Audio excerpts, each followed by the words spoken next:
On today's episode, we are going to take a look at 3 stocks that I believe are a great buy for me right now. Each of them are hitting different markets and each of them have taken huge dips after this correction. The first one we're going to take a look at is one in the fintech business. The second one we're going to take a look at is one that helps software app developments. And finally, we're going to also take a look at a gaming stock. If this is your first time here, make sure to hit the subscribe button. Don't forget to hit the thumbs up and follow me on Twitch where I live stream taking a look at stocks you want me to look at.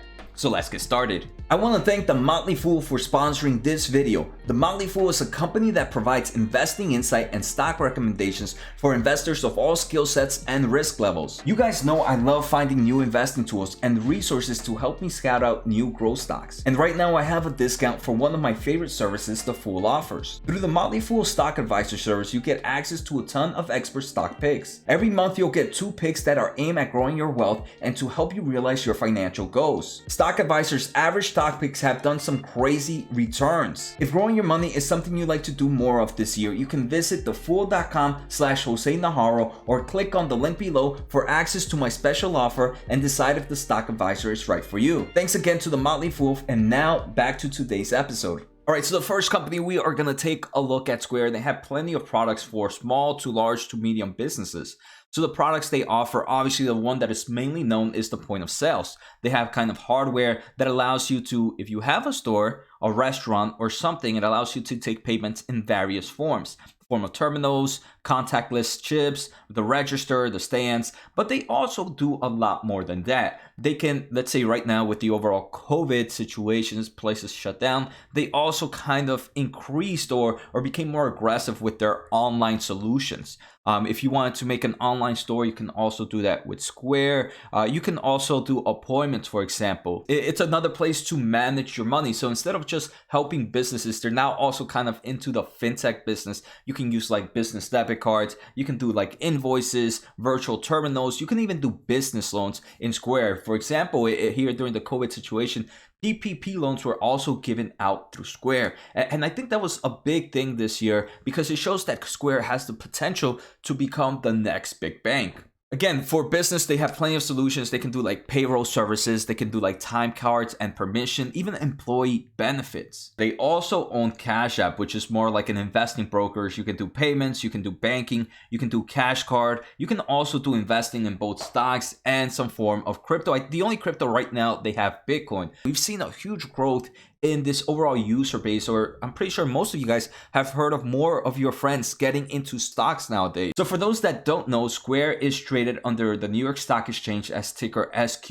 Right now it's sitting at $242. From its all-time highs, the stock has dropped about 12.46%.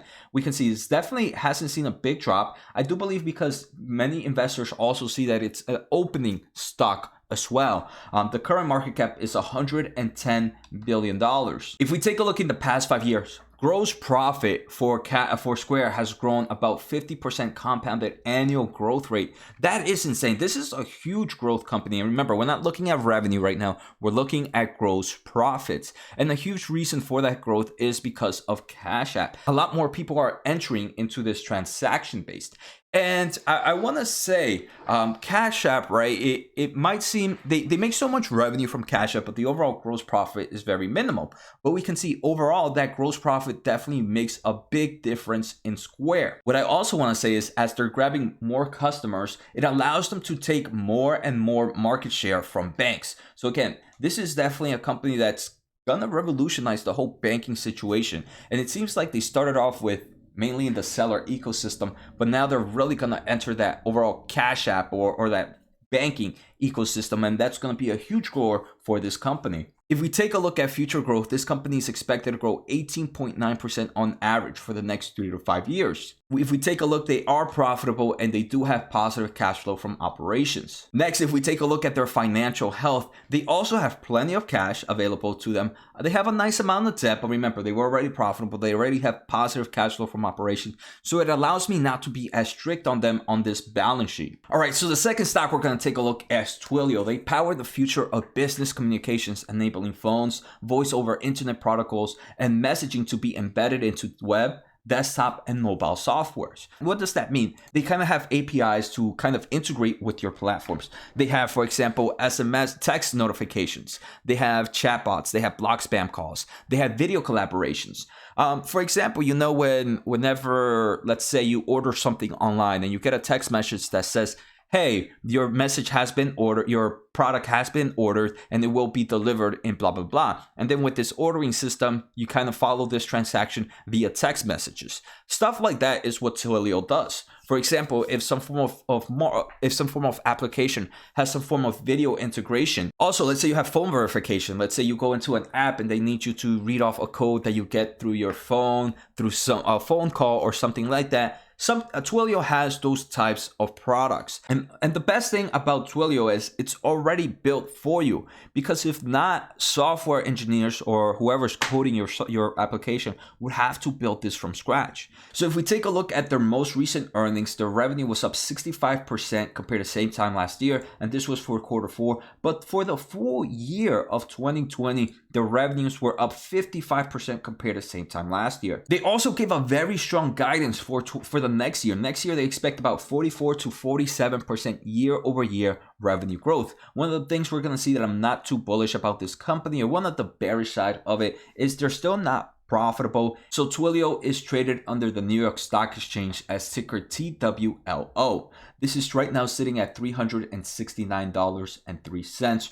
Right now, the stock price is down about 17% from its all-time highs, and it has a market cap of about $62.9 billion.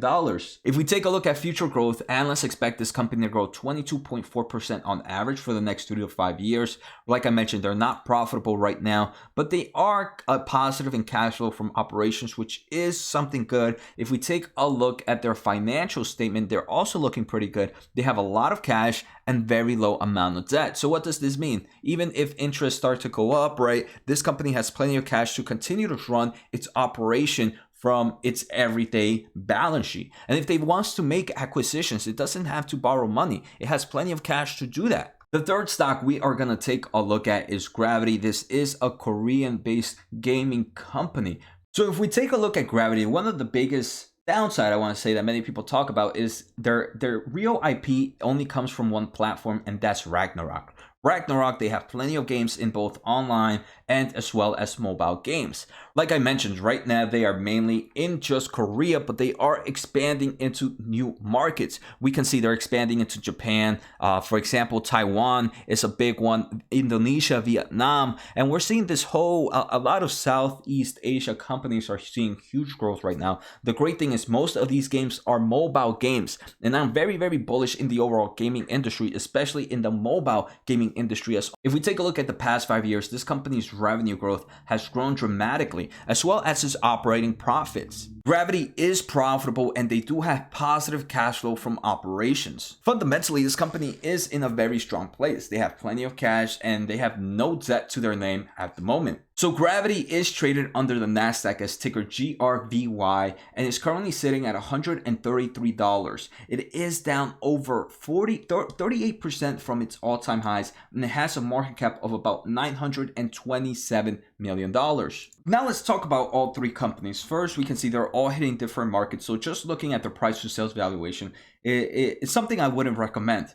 But we can take a look at just how they're all doing independently. First, quarterly year-over-year revenue growth. They have all seen strong revenue. We have Gravity 61%, we have Twilio 65%, and we have Square at 140%. If we take a look at profit margins, Gravity comes up top with about 15.39% profit margins. Then we have Square with about 2.2%, a bit profitable. And then we have Twilio right now, like I mentioned, it is not profitable at the moment. If we take a look at price to sales valuation, to me, it is insane that Gravity is the one that's most profitable. It's also growing its revenue at similar levels, and its price to sales valuation is about 2.7. Square comes in at 12.57, and Twilio comes in a bit more expensive, mainly because it is more of a software stock, and we've seen software stocks right now taking a huge valuation growth, and that one's sitting at about 30.72. If we take a look at forward price to sales valuation, unfortunately, Gravity, because it is kind of international company, we can't get too much information there. But Square's price to sales ratio for 1 year is about 6.5. That is insane. And then we have Twilio's being about 19.75. Obviously, the software space is still pretty expensive with the 20 price to sales valuation. But I personally don't mind paying those valuations because when I buy a position, I don't go in all at once. I do my overall dollar cost averaging. So some weeks I might buy high, some weeks I might buy low. So now a quick thoughts. Which do I like the most? If I may be honest, I do like them all a lot. I'm very bullish in each of the markets they're hitting. So I enjoy all three of them. They're all seeing super revenue growth. They all have a strong balance sheet. Most of them were positive in cash flow from operations. For me though, these are all tier 2 stocks right now. And they do have the potential of being tier 1 stocks in my portfolio. If I was to really put them in order, I think it would be Twilio, Square, and Gravity. Those would probably be the ones I'm enjoying the most. But maybe in form of rewards, I think is the opposite of that. I think Gravity has the potential to give better rewards to me in the long term of things, but I also think it is the riskiest because it has that only has that one main IP. The second one I think would be Square. Square I think would be the one that gives me the second highest returns just because it's kind of really transforming that overall fintech market. And this new acquisition with Tidal, I want to see what they are planning to do with it. And if it's something revolutionary, it's something that can grow this company to exponential levels. I think it's a little less risky than Gravity because Square has all these different markets from both open economy and more of like a lockdown economy. Then the last one will be Twilio. Twilio is probably the one that I think is going to be very volatile because of that high price to sales valuation, right? That price to sales valuation makes it more volatile in the long term of things. But I do believe it is a great product, and with the overall application market still booming right now, it's one that's going to continue to see heavy growth. Even their guidance, they expect a nice 40 to 50% growth for the next year. So I hope you guys enjoyed today's episode. Like always, make sure to subscribe. Don't forget to hit the thumbs up and take care, guys. Have a good day and see you next time.